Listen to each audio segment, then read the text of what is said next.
All right, welcome back to us doing Brian's story, covering mental health awareness, his story about how he deals with it, when he started noticing everything. As the sections go on, you'll see that we might go back and forth a little bit just to make things a little bit more clearer for everybody. Plus, his memory's not the world's best, so. True that. If you like what you're saying, remember to hit subscribe. And again, as always, if you have any questions, feel free to ask us in the comment section. And also, this is for purely, I don't want to say entertainment or Educational. Don't take it medically or there's no medical advice, or I'm not telling anybody to go get therapy or medication, or, I may talk about stuff that has worked for me, but might not work for you, or vice versa. And I'm not giving anybody any information as far as what they should or shouldn't do, depending on how they feel. The other thing I think we should make clear, this is his story. Yeah, I'm not. Anybody that does get named, it's for the purpose of what was going on at the time. I'm not throwing anybody under the bus or, there's no intention to badmouth anybody. It's just exactly what happened or my memory of it, which there could be definitely issues where I don't quite remember it exactly that way because we're going back, 50 years. Right. So he's not saying things to make people look at a bad light. It's just what he went through and how he dealt with it or didn't deal with it, whichever the case may be. Right. And if anybody that is named in this gets offended, then take a look in the mirror yourself. Maybe you were the problem, or maybe you had a hand in it, or something to do with it. If you're purely getting offended at what I'm saying, I don't know what to tell you. It's walk on my own his shoes and then come back and talk to us. Or just, take it for what it's worth. If, I have a few people in my life that aren't fans from the past, and no offense to them or anybody else, but it doesn't affect me one way or the other. And they may see this, or they may hear about it, or they may not. And if they get bent, well, they get bent. It's kind of, I'm going to feel now as I did then, and it's not going to affect me one way or the other. And if somebody sees this, that, a family member or something like that, and you think I clearly got something wrong, feel free to reach out. Sounds good. If I did, we'll make an episode, and so-and-so reminded me of it didn't happen this way. Again, preface everything with saying this is from my memory. My memory is not all that good, but so the moral of this story is do not use him as an alibi. Yeah. Don't ever. If you're relying on me to get you out of something, you're screwed. If I'm your phone a friend for that reason, you're going to jail. Reassess your friend circle right now. But this is not to put anybody down. This is not supposed to be negative in any way. I am purposely trying to leave out names just so, people these days love to get offended for no other reason than just to be offended. Professional victims. So if I do use your name, sorry. It's very hard to tell a story without putting names in there. The name's in my head. It's going to come out of my mouth at some point. So I'm not trying to throw anybody under a bus or ruin anybody's character. There are going to be situations and stories that I leave out. Just there are ones that I will just leave out. There's no educational purpose for putting them in. And remember, what he's saying is he's saying it to help not just others make awareness of it, but to help him too. You know, they say talking is very therapeutic. So he decided to become vulnerable and do this for everybody. And I think that, A, we give him kudos for it because not many people would do that. And B, you know, with him doing this, it's not to say, you know, you're this, you're that. This was my perspective of everything. This is what I went through and this is how I dealt with it. And if there's people in there that made it harder or made it better or, you know, then so be it. This is his story. Yeah, I mean, I'm not, it isn't purely, I'm not trying to make it 100% about me, but even getting help to this day, as far as somebody to talk to professionally, is like difficult to nearly impossible, depending on your insurance and your financial situation. I don't care what anybody says. Like, oh no, there's plenty. No, there's not. Because I've been trying for 4+ years, from which we'll get into the neuropsych exam and the results of that. And I haven't been able to, you know, find anybody. A lot of stuff is geared towards one specific type of mental illness. Or, well, not necessarily. It's called dual therapy. So it's not just one specific type. Well, it's I mean, dual. there's the substance abuse. There's, which We'll get into that later. yeah, there's a lot of different categories that everybody seems to aim at. And if you don't fit into one of those categories, you get put on a waiting list and or just, no, we don't do that. Right. And So, I'll be honest, COVID even made it worse. oh, yeah, that's, All right. So to pick up where we left off, it was the early 2000s. At this point, he's already coaching his girls in sports. He's becoming active in the community, doing different things in the community. Unfortunately, after 9/11, work kind of slowed down big time.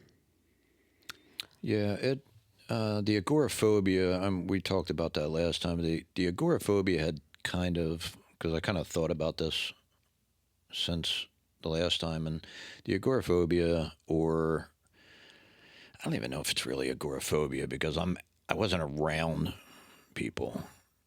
It was the farther I got from home, the more anxiety and what if thinking kicked in. More of the what if, like, what if my car breaks down? You know, what if my bladder explodes? You know, completely illogical. You know, yeah, the car could break down.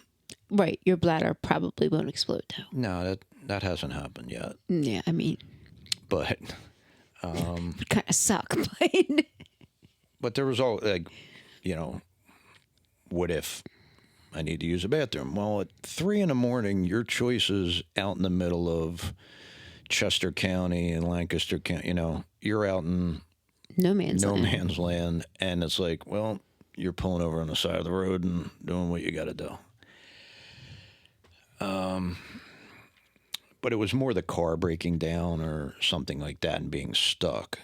You know, everybody will see a theme to this as being stuck or trapped. It's funny because even now he's overly prepared.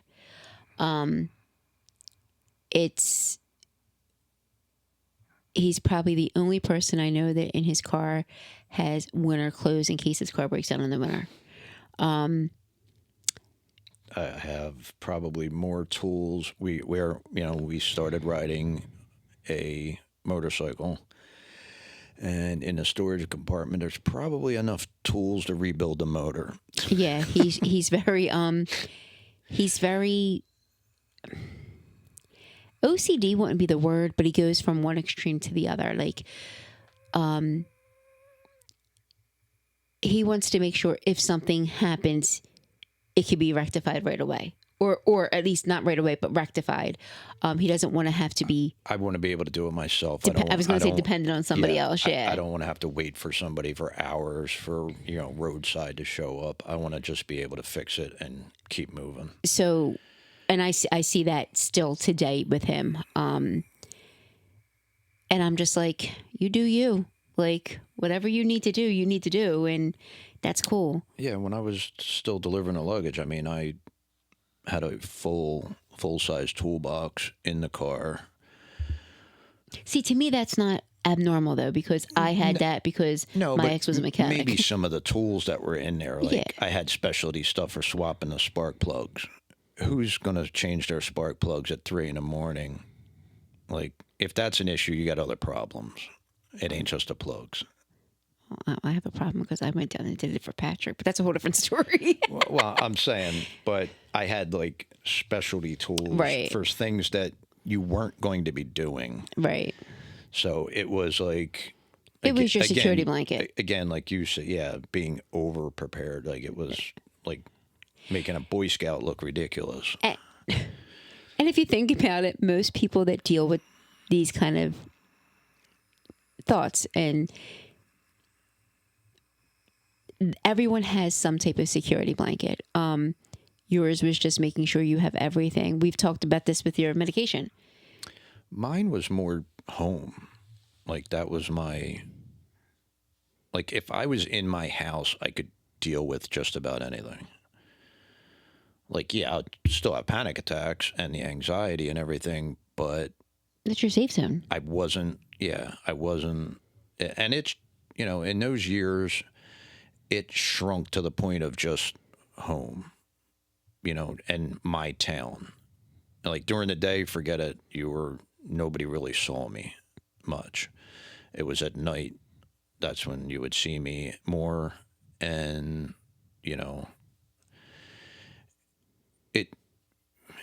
that 2001, 2002. Can you think of what triggered the what if thinking? Do you remember anything setting it off? It just grew. I mean, it's still bad to this. I don't think it's any better. It may be even worse to this day. I do more things, but there's still, if I have time to think about it, I'm probably not going to do it. But at that time, I think it was just from the constant anxiety, panic, the bowel distress, where every time, if something happened wherever I went. So for example, in late 90s, I don't know when it was,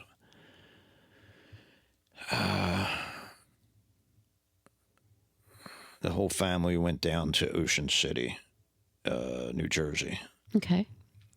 And my then wife's family had a house they had all rented, so we were all going down there.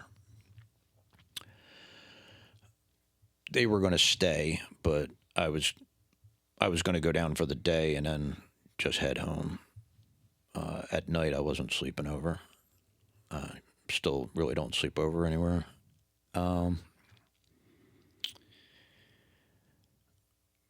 Got down there. Everything, the ride down was fine. We're on the boardwalk. We got on a ride, me and my oldest daughter. And ex-wife and my youngest daughter were down on the boardwalk. Probably, she was probably like 4, maybe. So it might have been like 97, 90, somewhere around there. And it was the swinging ship. Okay. The pirate ship. And I thought, I could probably handle that. It's not, how long is that ride? It's 30 seconds, a minute, whatever. Yeah. The minute it, like, click, like, instant panic. So it's starting to go, and I'm like, this was a horrible decision.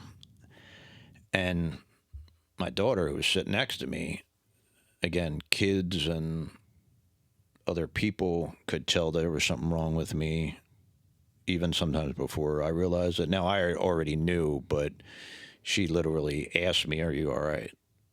Now, she's 8, 9, whatever, 7, 8, 9. And just, yeah, I'm fine. And it was just like that ride felt like it was an hour and a half. Got off, told my ex-wife, like, I'm leaving now. And she's like, back to the house? I'm like, no, I'm going home. And we're about an hour and a half to 2 hours, from home to Ocean City. I don't know why, but they ended up, well, like, we had to run back to the house, which was like 20 minutes away. So there's, a 20-minute just in being in a state of panic. Grabbed my stuff, and for some reason they came back with me. I don't know why. Like, I don't know why they stayed down there. I don't remember the whole. I was supposed to be down there for the weekend, from what I remember. But they came back with you. They didn't stay. But they immediately, yeah. And now, I just have tunnel vision of, hauling ass up the Atlantic City Expressway to the Garden State Parkway to the Atlantic City Expressway to, and that trip felt like it was like, 8, 10 hours. And I didn't feel good until I could see the city. Like, when you're coming over. Like the Walt Whitman. The Walt Whitman, you can see the city skyline and everything. And, that's when I started to relax. And mind you, I'd taken a couple of Xanax when I had gotten off the ride, but it never kicked in.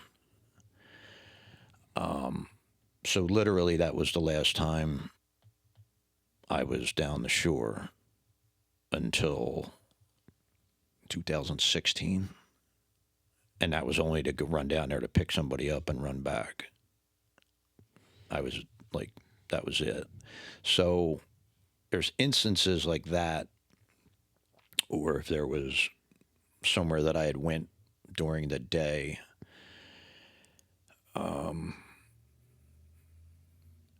and there wasn't a bathroom to be found, and I had to race somewhere, and here comes the panic attacks and all of that. Well, that was getting cut out, and I was never doing that again. So the activities during the day became non-existent.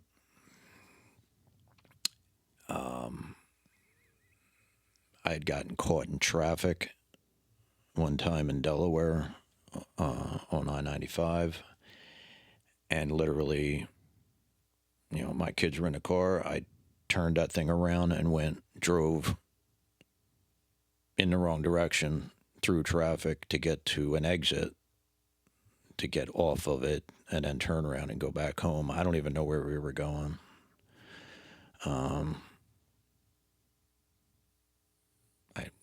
I don't even remember what we were doing, but we were down in like Wilmington area, Delaware. How was the family? How did the family react? Aside from the kids, because they could get upset, but they didn't understand. But I mean, how did you have support from your wife at the time then? No, because our relationship was not great. So and coming from both parties, it just wasn't, it really wasn't meant to be. So, and it's hard to say, because when that kicks in, everything else disappears. Like, everybody else goes dead silent. In my head, anyway. You might be talking, but I don't hear you. All I see is like a route home. That's all I'm focused on. I don't care about anything else.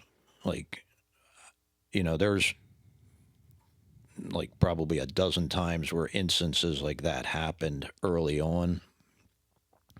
There was another one. There was another one where we're taking the girls to see. One of the local malls was having people dressed up as characters like SpongeBob and Barney and I don't know whoever else was big at that time were all in those like kind of like Disney World costumes, and they were, you know, the kids could get their pictures taken and everything. And it wasn't that, you know, it was 15 minutes from the house. Mm-hmm. And I was like, how big of a deal could this be? It's, you know, as soon as I got in the parking lot, everything stopped. It was just, you couldn't move. Cars were just jammed everywhere. You could, like, and I freaked out and panicked. So I literally drove up over the curb, up the grass, over the sidewalk, ran a red light down the wrong way, hauling ass home. From what I can remember, would be that disappointed look on the girls' faces. And not disappointed, but like, why are we going? Aren't we going to go see SpongeBob or Barney?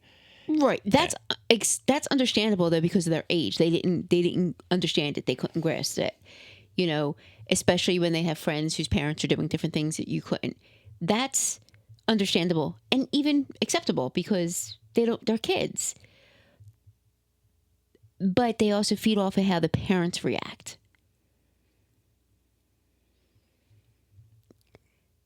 Yeah, So if somebody would say to you when you're going through that, well, don't you think we can just give it a shot? Can't we just try? Rather than saying, okay, no, girls, we have to go home. Dad's not feeling well. and I can't say that somebody didn't say that because, like I said, everything goes like you literally like for me, I literally heard nothing. Like it was almost like going deaf. And That's the whole tunnel vision. and not being able to see anything but home. Right. Like, I don't know if I ran over anybody. I also didn't care at that moment. It was just, I don't know if somebody was standing there or not. There could have been kids on that sidewalk. Obviously, I didn't. Right. I'd be in jail. But that's gotten better. Running over people? No. Yeah, I try to cut it down to one a year. No, that's even gotten better because we've had situations where Yes. you've gone into panic and There's times where we've been stuck in traffic and I don't even notice it now. yeah, but I'm talking where you've gone into actual panic where we can. Yeah. Oh, yeah. There's definitely a difference. You know, 2016 to the present, and then before. But that whole, you know, the shrinking of the safe zone and was because of those instances. So when something like that happened, I would just never do it again. I wouldn't even try. It was just like, well, that happened, so I'm not going to do it again. It's going to happen again. Right. Well, I don't know that it's going to happen again, but I'm not taking that. You know, to me, it's going to, so I'm not taking a chance. But that's not as crazy as you would think. Stop and think about it. If we were to take a poll, how many people have eaten something and then got sick? They never eat that again. Yeah. So, but Just happened in February. that's common. Have you ever seen me eat pickles? Pickles? Mm-hmm. Yeah. No. When I was making the smash burgers at home, we were putting pickles and tomatoes on it. You would. I wouldn't. The bread and butter chips, the sweet pickles. I'm sorry, not the kosher pickles. Oh, but you just said Oh, pickles. sorry. There was like 30 varieties. I won't eat like a deli slice kosher. Is that what they're called? Kosher pickle? The deli slice? I always call them Jewish pickles. Okay, Jewish pickles. But I don't know if that's kosher, yeah. I don't know if that's the accepted vernacular. I won't eat them. I got sick. Now they were on a whole thing. So yeah, people do that all the time. I mean, yeah, my younger daughter, I think she eats them now, but she had something with mushrooms in it It was some kind of like cream of mushroom something. Got violently ill afterwards. I know for years and years, like not going near mushrooms, even though it might have been a stomach bug or something Right. like that. That's what mine was. But So yeah, that's but to me, it's still, and we'll get to the whole food thing because that's a whole nother thing. But at that time, it was just those kinds of situations and being stuck in traffic. So, well, if I can get stuck in traffic on a highway, well, I can't go on bridges because there's no way off except off. right over. And I'm a strong swimmer, but I don't think I'm going to make it 100 feet splatting onto the water and then, But that might have happened. I would definitely have gotten out and started walking home, which I had done, with that job. I had 2 instances where the jobs truck had broken down and I walked for about 4 hours before my mom had been able to leave work and she was able to pick me up. Because back then there wasn't Ubers and Lyfts and, So as long as you're in motion, your mind is okay. it gives me something to focus on. Right. It's So a distraction. Just sitting and waiting for somebody, like, no, right. not happening. So as But, sorry, but those instances would keep me from going any further and it would keep shrinking it to the point where things that most people would look at as, I look at as a major vacation or like a day trip, they see as like running around the corner store. Where if you told me right now, hey, let's drive out to Lancaster, I would have to go home and pack for like a week to just drive out there to make sure I had sugar or food or, change of clothes in case I, you're talking back in 2002. No, even right now, if you said, hey, let's drive to Lancaster, if we were out at, say, 2 or 3 in the morning and driving around and just ended up there driving, Right. and driving back is one thing. To say, hey, let's go do it, well, I have from here to a certain safe point to where I'm going to be thinking about it. Right. And the stomach will start and okay, well, if that's starting, what else is going to be a problem? So That it's I like, get. so then I need, all the irrational, what if I get attacked by a bear? Well, you're in a car, idiot. You're not going to. So you can leave the bow and arrow at home or whatever.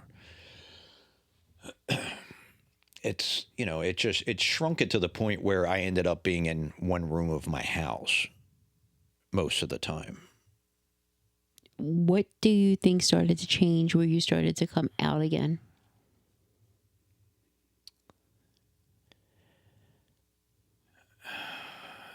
Probably the more interaction I had with the people in town and, people that they didn't know me before. So people who knew me in 93, December 10th, I became a different person. Like my whole life just completely flipped. So as long as they didn't know you before that, you felt safe because then they just know you from now and don't know what it's done to you. So my behavior they just look at it as, well, that's how he is. Right. They didn't know that, they didn't know what had happened. Right. They didn't know, all of that stuff. Now, some may have thought, he's just an odd dude. Nobody's, the kids don't have sleepovers. Nobody's allowed to come over. They don't have dinner. It just doesn't. They have dinner. They just don't invite people over to eat. Well, yeah. Dinner parties or whatever you want to call it. It doesn't drink, doesn't smoke, doesn't do anything. Don't go to bars. Don't do this. Don't do that. It's just one of those like odd dudes. But being around them, and I think the sports, because so in the beginning I was always like an assistant coach, whether it was softball, basketball. So the focus wasn't on me as having to, the kids like right up in your face, like, what do we do now? I don't panic. I don't know. So I think that helped, and people that were in the town, and I will name them, Fran, his brother Steve, there's Bob, John, a lot of these guys that we, small group, and even, you know, uh,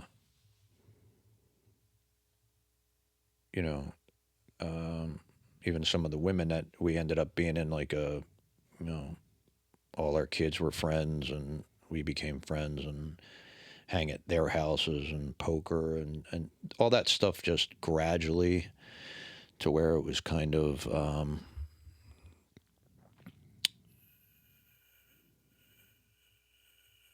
I guess just gradually got comfortable doing it. Where Okay. in the beginning it wasn't so comfortable, but as the years went by, it became more comfortable. That makes sense. And it did take years. It wasn't like, I was around these people like almost every day of the week, whether it was practice, games, the swim club, eventually beef and beers, which was a waste for me because I didn't really eat or drink when I was there, but just hanging out. Adult swim nights, pool volleyball, horseshoes, all that stuff, and it just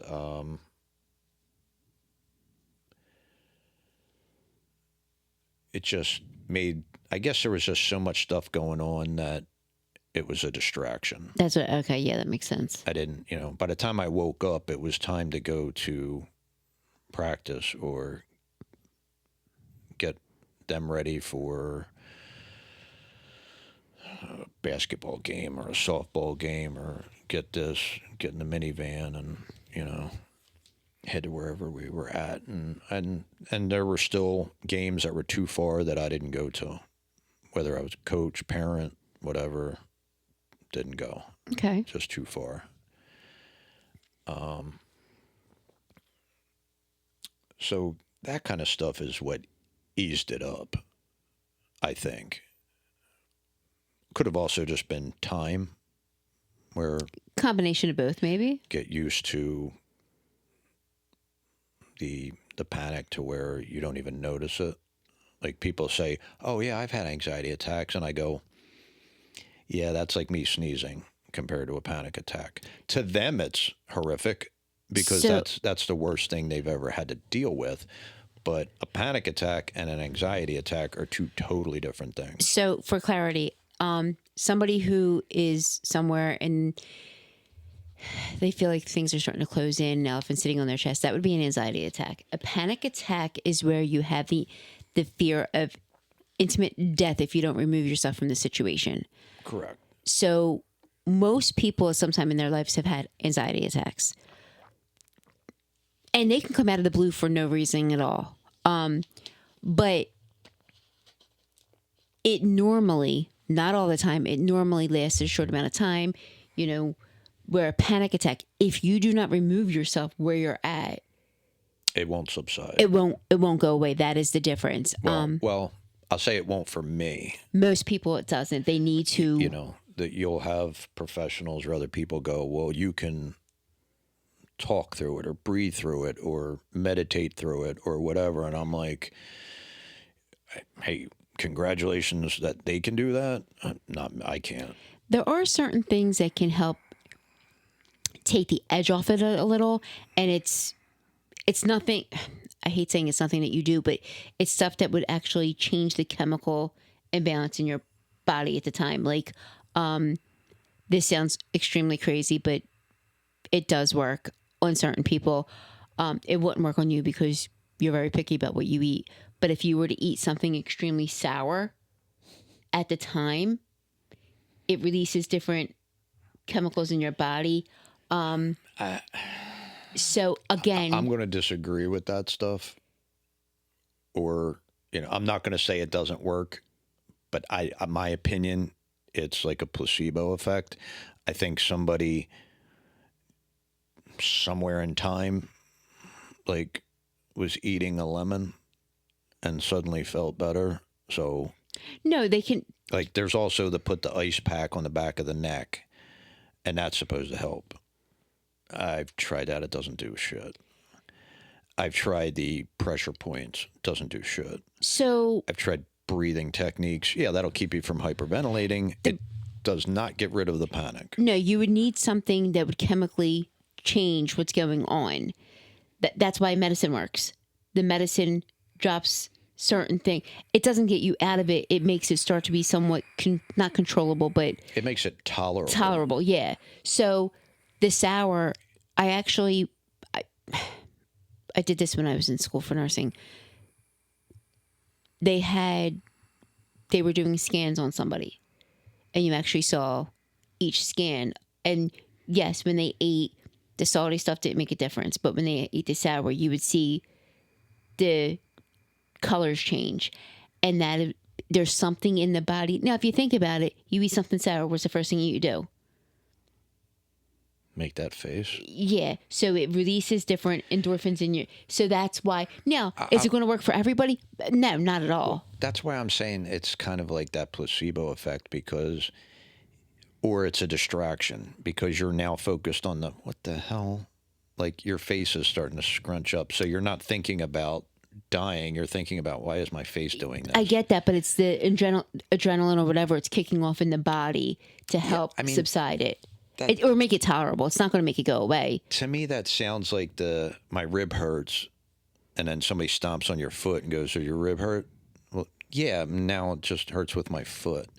Like it's not going to just take it away by doing. No, that. It doesn't take it away. It starts to subside it so you can work through it. I guess. I know people that have said the ice on the back of the neck doesn't work, but ice under the armpits do. I'm not really sure why. I'm guessing because ice under the armpits is probably more sensitive. And I'm sure there's a million people with a million different techniques that work for them. Yeah. I've just never found anything. The only thing nothing's ever taken it away or even made it to the point where I'm like, okay, I'm going to like stick my thumb on the roof of my mouth and it'll go away and I can continue wherever we're at that moment. And then it's like it never happened. But, that's never happened, and I don't think it ever will.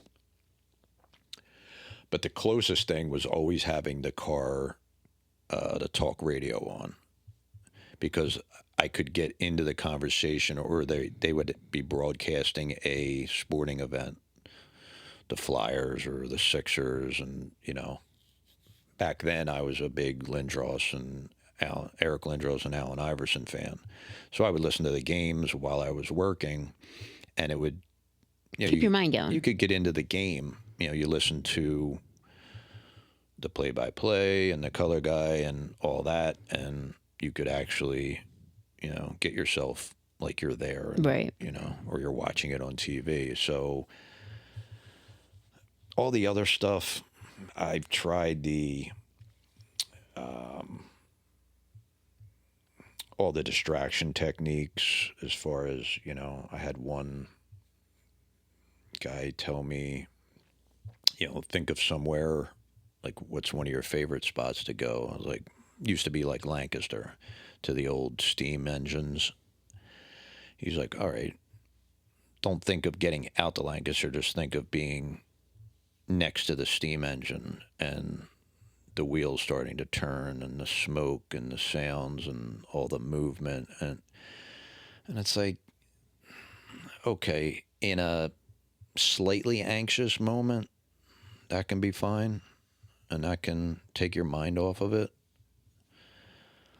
But in a full-blown panic attack, which they don't creep up. That's what I was going to say. Yeah. They don't come on as like, I'm starting to get nervous. And that's how anxiety attacks go. This is, it doesn't go from butterflies to nervous to anxious, then to panic. Right. It goes from, hey, to, oh shit, I got to get out of it. Like, there's no warning signs. I'll say very rarely are there any warning signs. I think other people can see it before you can.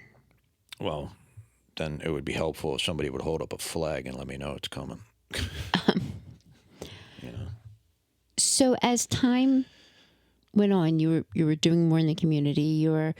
Your safe zone was going a little further out. You would go to the pool. You would do beef and beers.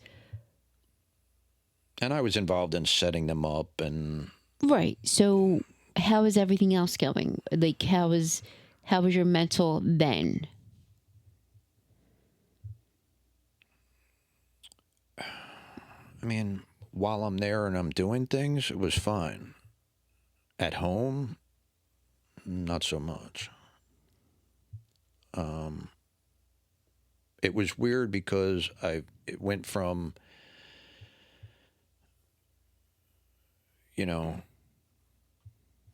having to be in the car all the time and feeling safe in the car to then I don't feel safe in the car, I feel safe at home. Okay. And then now I don't want to be at home. I want to be at the pool, or I want to be at, over this person's house, or hanging out here, or playing poker on, poker nights, Saturday nights, or whatever.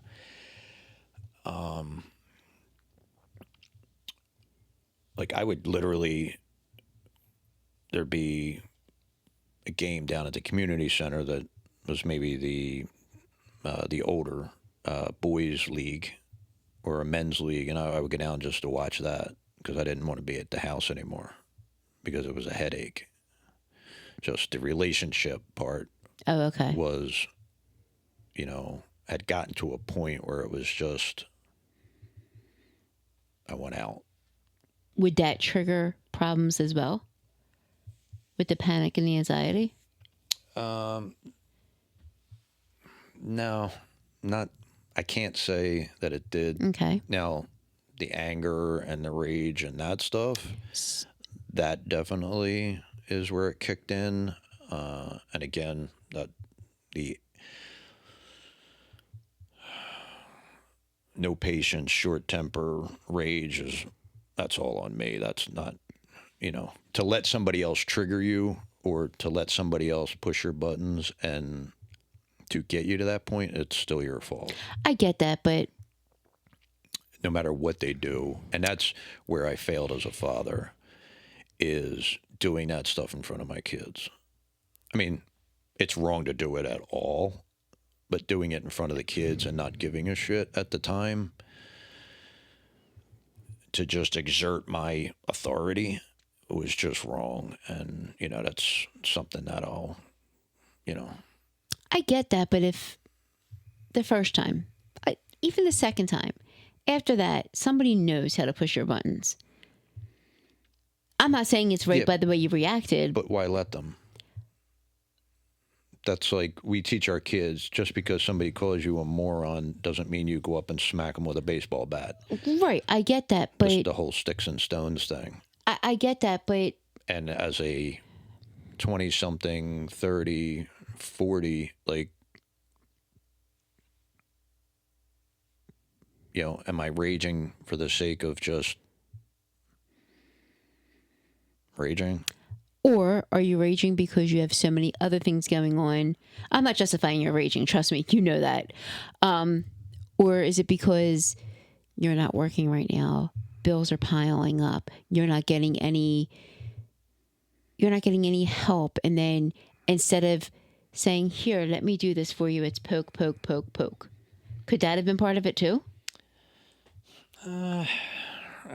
Anything's possible. Yeah, so I mean... Yeah, I don't know. I mean, frustration level? Yeah. Yeah. Now, Again, how you reacted might not have been right, but the frustration was already there before that. definitely wasn't right.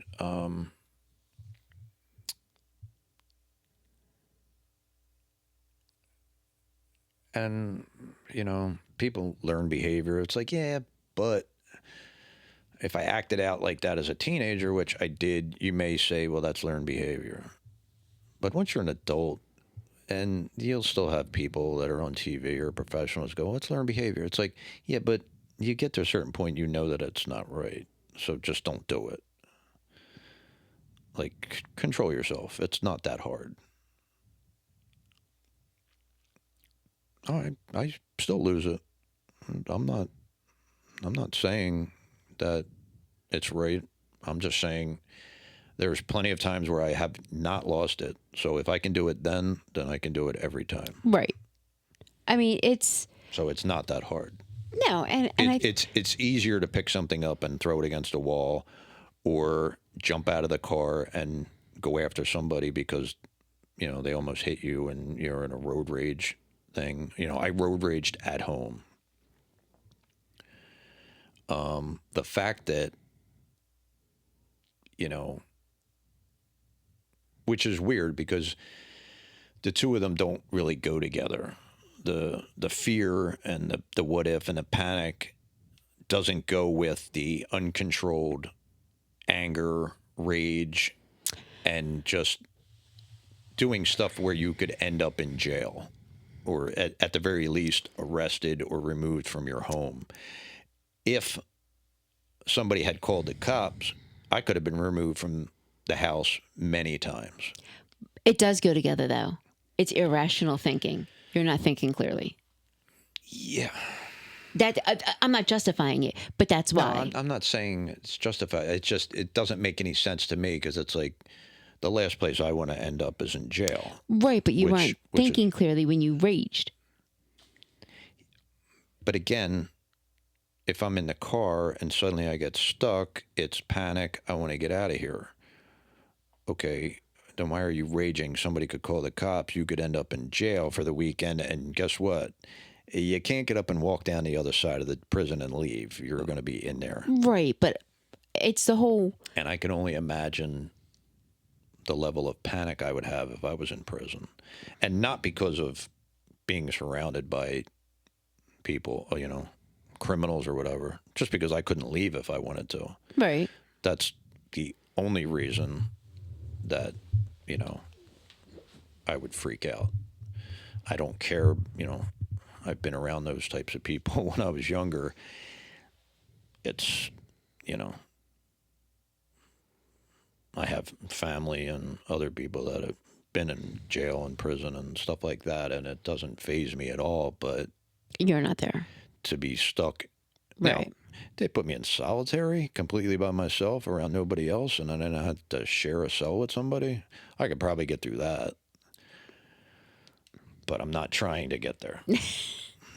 So now, I'm just saying the two, to me, looking back, don't make any sense. but there's a lot of things that don't make sense with you. Well, thank you. No, I mean you have the And that's our show. you have the what if thinking and all that, but you can get into a car accident and you stay completely calm. And the last thing I ever thought was I'd be riding a motorcycle. And this year I don't know how many times we've been out. Yeah, that's what I mean. So there's a lot of 20, things. 30 times. And I'm at complete peace and comfort driving that motorcycle. Yeah, so there's a lot of things that don't line up the right way, but that's what makes you you. I think, because I can rattle off what things that I've done that didn't make sense, and they all have one thing in common. I'm distracted. Makes sense. When I'm riding the motorcycle, I've got to worry. My main concern is you and not wrecking the bike. And then I've got to control the throttle, front brake, rear brake, clutch, shifter. So you got both feet, both hands. You're scanning the road. You're looking in the mirrors. You're making sure these idiots in cars aren't about to just run right over you because they don't care. Right. So I have all this stuff to not worry about, but I have to concentrate, especially not injuring or killing you, because then your dad's going to kill me. Besides, that would bother me. Side note. So there's a lot of responsibility with driving the motorcycle, regardless of that threat of, you know. But even getting into like a car accident, you don't. I don't panic. No. I haven't been in a lot, you know, since the panic, you know, the panic disorder started. A couple, but I don't know, 2 or 3, you know. But like, I don't even get nervous. Like, I go check on the other person. You okay? You know, call the police. You know, if it needs to be towed, or, you know, make the police report, call the insurance companies, and then go from there. Yeah. It doesn't faze me. Where I see other people like lose their shit and just go into the shakes over a fender bender, and I'm like, relax. What is your problem? And then I have to go, that bothers them. It doesn't bother you. Shut up. All right. So I think we're going to hold here. So we're about up to what year would you say? 05? Not quite. We're still in the early 2000s. We haven't. Okay. Yeah. All right. When we come back, we will resume there and talk about, you know, how he's dealing with it and how he's leaving the house more and being more a social butterfly, which if you know him, he's not a very, very big social butterfly, but I don't like people. he doesn't. It's a true story. All right, guys, we will be back in a little while. Thanks.